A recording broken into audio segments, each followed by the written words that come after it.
Hi and welcome. It's good to have you back. Sometimes we laugh at new competition entering our field.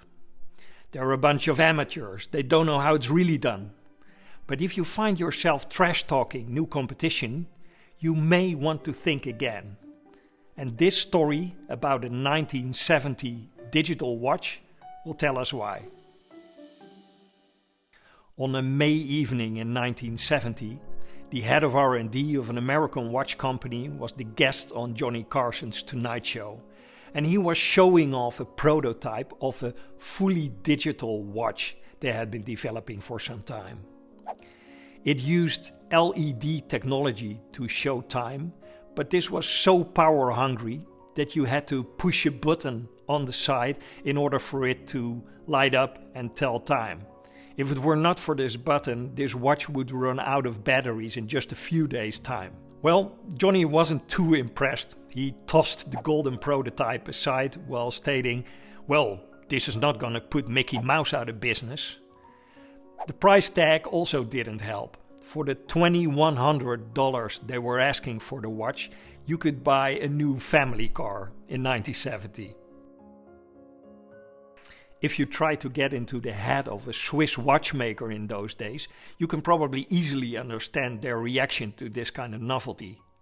Swiss watches have always been the pinnacle of watchmaking, and their industry had been growing steadily for decades, owning nearly 50% of the worldwide watch market.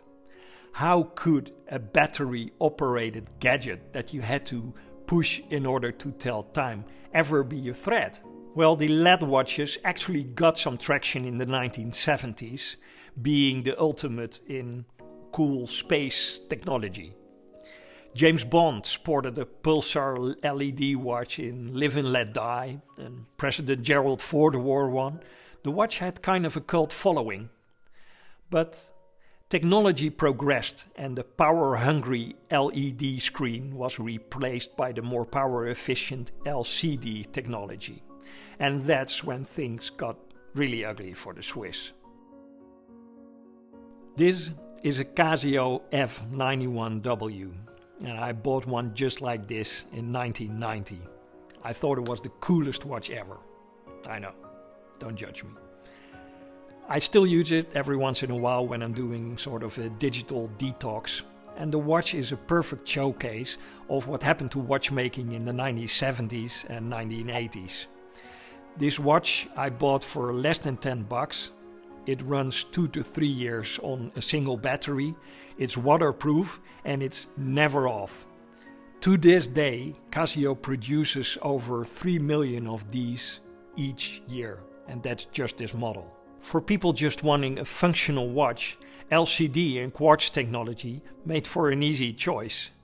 The expensive craftsmanship that was needed for making a mechanical watch was replaced by mass manufacturing.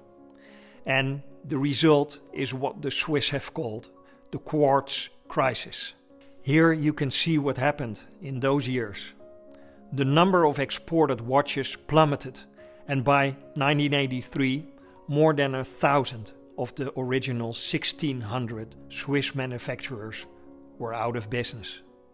In the years following, the Swiss watchmakers reinvented themselves, but the big lesson here is to be very wary when some sort of new, inferior technology is entering your space. From the Swiss watchmakers, they did it again by the way when Apple entered their space, to big car company CEOs mocking electric cars, to mobile phone makers like Nokia. The company graveyard is filled with people who didn't see what was coming. Ice hockey player Wayne Gretzky famously stated that he was always skating to where the puck was going to be, not where it was. And since technology and customer needs are always moving, it's best to prepare for a shifting landscape. If you catch yourself laughing at alternatives, be wary. If you find colleagues trash talking new competition or new technology, Make that a warning signal. There are no apps or devices detecting trash talking yet, but I think there could very well be a market for it. Like a sort of smoke detector, they could prevent you from being blind to what is coming.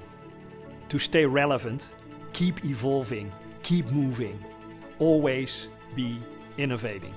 See you next week.